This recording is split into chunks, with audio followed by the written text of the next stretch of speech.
নিজের দায়িত্বতে সংসারের সব কাজগুলো করে বলেই হয়তো এত সুন্দরভাবে সংসারে কাজ পরিপাটি করে করতে পারি। বাড়িতে বসবাস করলে খুব সকালে উঠে কিন্তু দায়িত্ব অনুযায়ী কিন্তু সব কাজগুলোকে করে নিতে হয়।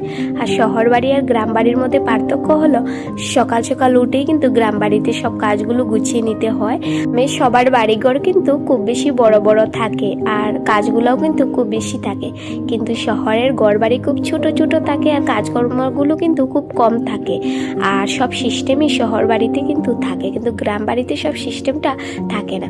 তো যাই হোক বন্ধুরা, আমি কিন্তু এখন এসেছি দোকানে জিনিস নেওয়ার পর। তো দুপুর 12টার সময় চলে আসলেন বর বাড়িতে। আসার পর ওনার খুব ইচ্ছে করলো যে আজকে আমড়ার বল দিয়ে তরকারি বানিয়ে ওনাকে খাওয়াবো। এই রান্নাটা আমি কিন্তু কখনো বানাইনি, আজকে প্রথমবার ওনাকে বানিয়ে খাওয়াবো। উনি মাছও কিনে নিয়ে এসেছেন, তো এবার মাছটা কাটতে হবে। তো বর আমাকে অনেকটাই হেল্প করেছেন মাছ কাটার জন্য। তো উনি থালের মধ্যে মাছ নিয়ে ছোট ছোট মাছগুলো বেছে নিয়েছেন, আর বাকি যত বড় মাছ ছিল সেটা আমি দা দিয়ে কেটে নিয়েছি।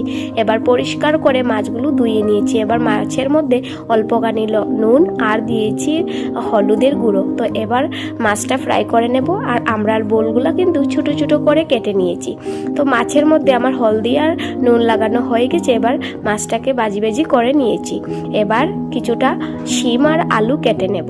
তো এবার শিম আলু কাটা হয়ে গেছে। এবার কড়াইটা গরম হয়ে গেছে। এবার আমি 5 ফোড়ন, 1টি শুকনো লঙ্কা দিয়ে দিয়েছি।